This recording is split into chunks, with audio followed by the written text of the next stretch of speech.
O plenário aprovou há pouco o texto do projeto que regulamenta aplicativos como o Uber, mas uma emenda pode inviabilizar o serviço no país. Quem tem mais informações é a repórter Dini Moraes, que fala ao vivo do Salão Verde, onde ela vai conversar com o autor e com o relator da proposta. Dini, boa noite. Como é que ficou a votação aí deste projeto que regulamenta aplicativos como Uber? Boa noite, Marcelo. Boa noite a todos que nos acompanham agora ao vivo pela TV Câmara. O texto principal dessa proposta, que reconhece o transporte de passageiros via aplicativos, foi aprovado por unanimidade. A polêmica esteve nas emendas, ou seja, na verdade, nas tentativas de mudança do texto principal, que acabavam endurecendo algumas exigências mínimas que os municípios vão ter que exigir aí dos motoristas e de quem prestar esse serviço por aplicativo de transporte. Na prática, essas emendas mudaram significativamente aí o projeto, endurecendo aí o funcionamento de aplicativos como o Uber, o 99 e o Cabify. Por exemplo, esse projeto, ele reconhece que existe o transporte individual de passageiros via aplicativo, e essa parte foi a parte aprovada por unanimidade, como eu falei, Marcelo. E as outras votações que foram feitas a pedido do PT, estabelecendo aí regras um pouco mais duras, elas determinavam, por exemplo, que esses aplicativos eles prestam um serviço público, ou seja, a prefeitura precisa dar a permissão, e também estabelece algumas exigências para os motoristas, por exemplo, que o carro, ele deve ser dono do carro e o carro deve ter um limite de idade, por exemplo, e assim como ele também vai precisar de uma autorização da prefeitura para rodar.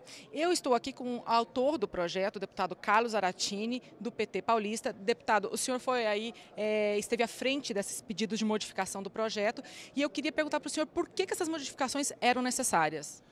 Essas modificações eram necessárias exatamente porque o plenário decidiu, como você falou, por unanimidade, atribuir às prefeituras o poder de regulamentar o funcionamento desses aplicativos. E alguns trechos do projeto, na prática, eles retiravam essa condição. Então, o que nós tratamos de fazer foi adequar o texto àquilo que é o ponto principal, que as prefeituras vão poder regulamentar esse serviço como um serviço público e não como um serviço privado. Serviço privado é aquele que a gente faz entre uma pessoa e outra sem cobrança, é uma relação pessoal, uma relação que não tem maiores consequências econômicas e sociais. Já um serviço público é um serviço prestado por milhares de motoristas para milhões de pessoas. Então é necessário que haja regulamentação, autorização e fiscalização do poder público. Agora, várias pessoas que defendiam o projeto original que foi colocado em votação falam que essas aprovações, na verdade, na prática, podem inviabilizar o funcionamento desses aplicativos de transporte. Isso procede?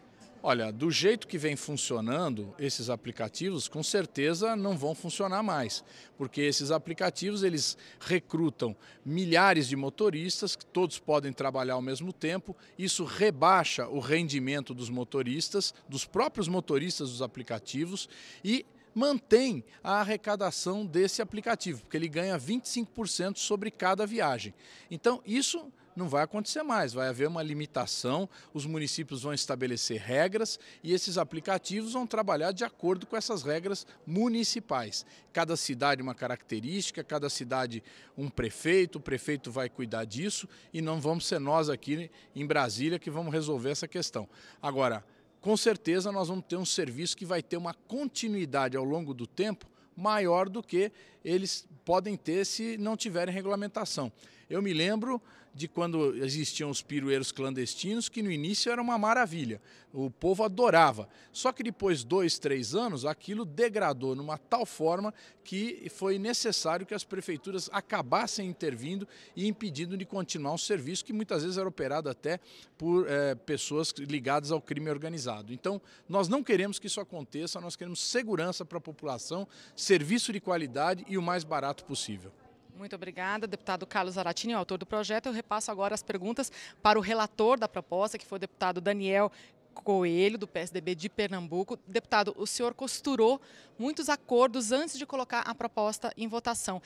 Esse texto que vai sair da Câmara, ele realmente resolve a disputa que tem entre taxistas e motoristas de aplicativos?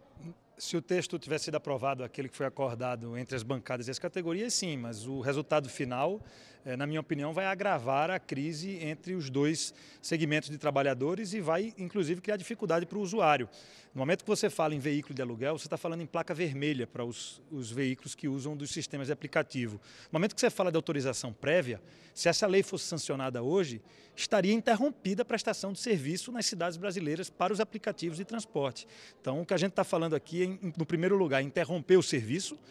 No segundo lugar, você vai, o que a gente tem chamado, taxizar o serviço do aplicativo. Ou seja, você vai transformar esses aplicativos hoje que prestam serviço à população em produtos similares ao do táxi. Então ele vai ter que colocar a placa vermelha, ele vai ter que atender as mesmas características do táxi. Na prática, isso não vai ser bom, inclusive, para os taxistas. Na minha opinião, eles vão ver lá na frente o grande erro que estão cometendo em apoiar essa proposta, porque você vai ter uma ampliação do tamanho da frota de táxi e não a concorrência e o direito de escolha do usuário e do cidadão.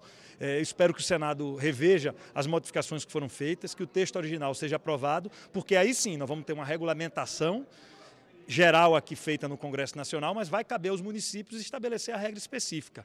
Da maneira como ele está colocado, até que o município faça a sua regulamentação, o sistema de aplicativo está proibido. Então isso não é bom para as nossas cidades, não é bom para o usuário, não é bom para o consumidor. A gente sabe que mais de 90% da população brasileira aprova o sistema de aplicativos de transporte. E nós vamos poder inviabilizar esse sistema. Eu espero realmente que haja tempo para a gente debater esse assunto no Senado e de que ele não venha a ser aprovado com esse formato. Com esse formato é muito ruim e vai aumentar o conflito, porque agora a briga entre motoristas de táxi e motoristas do sistema de aplicativo, ela vai crescer nos municípios. Nas cidades eles vão brigar pela quantidade de veículos que serão autorizados, vão autorizar quantos, qual é a regra de autorização. Então, você hoje tinha um sistema que funcionava, você começa a criar agora dúvidas e você cria realmente dificuldades para o sistema nos próximos meses. Eu acho que foi muito ruim a aprovação da maneira como se deu. No caso, como ficou, se o município resolve, por exemplo, não regulamentar, como é que ficaria?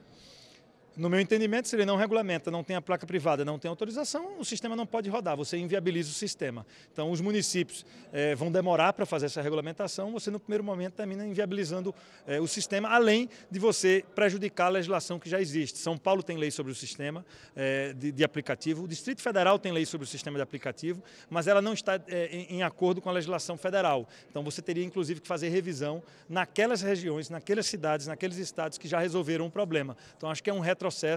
Enquanto o mundo todo está olhando para frente, o mundo está recebendo as novas tecnologias e as novas oportunidades de trabalho, o Brasil, com 13 milhões de desempregados, está olhando para o passado. Está querendo que a gente volte à década de 80, à década de 70, talvez, no que se refere a transporte urbano. Infelizmente, o Brasil agora está junto com a China, que é um país conhecido pela falta de democracia e que bloqueia aplicativos. É o país que conseguiu bloquear a utilização desses aplicativos. Nós não chegamos a bloquear, mas nós estamos perto de inviabilizar o sistema. Por isso que é muito importante a participação do Senado. Tá certo, muito obrigada, deputado Daniel Coelho, que foi relator da proposta. Lembrando que esse projeto de lei aí que cria regras para o funcionamento de aplicativos de transporte por aplicativos como o Cabify, o Uber e o 99, vai agora para análise do Senado, onde também pode sofrer mudanças. Marcelo.